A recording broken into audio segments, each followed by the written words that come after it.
Magandang umaga po. October 17 po ngayon ng 2020. Isa na naman pong automated template ang ginawa ko.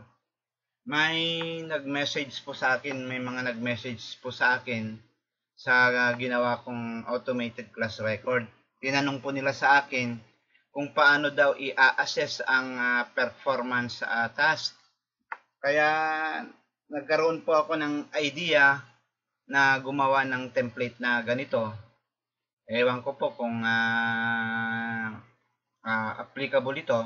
Pero naniniwala po ako na applicable po ito kasi nag-research po ako sa net. May mga rubrics po ang mga iba't ibang learning areas. Kaya ito pong template na ginawa ko ay pwede pong ipasok dito lahat ng learning areas para po ma-assess natin ang performance task ng ating mga learners. Ipapakita ko po kung paano po gamitin ito. Para makita po natin yung template ng rubrics, i-click lang po natin ito. Itong icon na yan. Ayan po. So hanggang siyam po na indicators ang ginawa ko dito. Pero pwede po nating i-hide itong tatlo na extra. I-click lang po natin ganyan, i-highlight lang po natin yan, then right click natin, then i-click po natin yung hide para ma-hide po natin yung extra. Ganyan po na lang ang gagawin natin.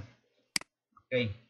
Ngayon po, itong indicators po dito, pwede po nating palitan ito sa input sheet. Pati rin po ito, pwede rin po nating palitan.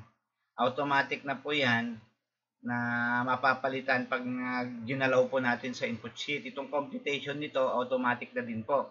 Pwede po natin gawin itong whole number. I-click lang po natin yan.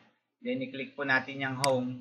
At saka itong dito po, itong mga decimal po dyan, i-click lang po natin yan. Ayan. Then isa pa para gawin nating gawin nating whole number. Pwede po. Then ngayon po na i-edit po dito yung learning area, yung grading section na i-edit po dito sa input sheet. Hanggang 100 learners po ang pwede nating ipasok sa input sheet. At ang kagandahan po dito, i-select lang po natin yung learner dito. Meron pong drop down list dito. Magbabago na po yung data dito. Yung data nito mababago na po pag na-select po natin yung mga learner natin, yung another learner. Subukan po nating mag-select. Select po natin si Juan Fernandez. 14 po yung ano ni Pasita. Ngayon po i-select po natin si Juan. Yan po automatic na 16 naman po kay Juan Fernandez. Ayan po, automatic pong makikita natin yung score ng mga bata. Ngayon po, puntahan po natin yung input sheet. Ito po yung input sheet. I-click lang po natin itong icon na yan. Dito na po tayo magbabago. Halimbawa, kung ayaw natin ng good, pwede po nating palitan yan ng best. O itong needs revision, pwede po nating palitan ito ng poor. O kahit o kaya 1, 2, 3, 4 na lang po ang pwedeng ilagay diyan. O ito naman po, pwede po nating halimbawa yung highest possible score na gusto niyo ay 15 lang. Then ito ay 10. At ito naman po ay 5 at saka ito ay 3. Pwede po 'yan. Then dito naman po sa indicators, pwede po nating palitan yung correctness ng halimbawa hindi beauty, presentation. Pwede po natin palitan yung presentation. Pwede po natin gawin 40 ito. Ayan, 40%. So magbabawas po tayo dito ng dito ng 10 dito sa 20. Ayan po. Pwede po natin i-edit yung organization. O pwede po nating palitan ng correctness diyan. Ayan po. Tingnan nyo po yung best dito, napalitan na po yung best. At tingnan po natin doon sa template kung nabago. Pwede po tayong magdagdag dito ng another learner. Julius. Ayan po, Julius ang pangalan. Tapos lagyan po natin dito, i-select na lang po natin dito yung yung check. Ayan. Sa bawat indicator, isa lang po dapat ang pipiliin nating check. Ayan, hanggang doon po, hanggang siyam. Dito naman po may mga blank dito, pwede po nating maglagay dito, dagdagan natin yung indicator. Ayan po, completion. Ayan. Cost, pwede po rin 'yan. Ilagay natin yung cost, lagyan po natin ng 5% 'yan, pwede. Magbawas tayo dito ng 5 para maging 100%.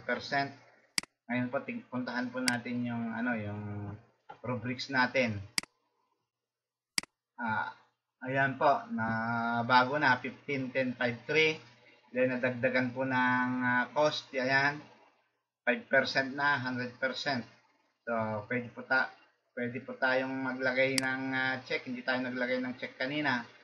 Maglagay po tayo ng check dito sa cost. O, halimbawa, na ibenta nila yung yung project nila. Naibenta nila ng mas malaki. So, kaya ang inilagay ni teacher ay outstanding. Yung naman, yung isang bata naman, yung project niya, pinahingi niya. Kaya, yan lang, sa siya. May extra pang dalawa dito. Pwede po tayong magdagdag ng indicators. Tingnan po natin yung rubrics natin. Ayan po, makikita po natin, ayan, yung cost, makikita po natin na outstanding si Juan Fernandez. Ayan na po yung score, 12. 15 po ang highest possible score, automatic na po yan. Then, yung inilagay nating third learner, i-click lang po natin si Julius. Ayan po, dadalawa lang ang nailagay. Ayan po. Sana po magustuhan ninyo. Pwede rin po palang i-edit po itong title. Any title na gusto nyo, pwede po yan. Ayan po ang gamit. Ito po ang gamit ng template. Sana po magustuhan ninyo ang ginawa kong automated rubrics na pwede po sa lahat ng learning areas. Hanggang siyam po na indicators ang pwedeng ilagay natin dito. Na-edit po lahat. Maraming salamat po sa panunood ninyo. Ang inyong lingkod, Padeo Sir Fernandez, ang admin po ng Passionate Mentors.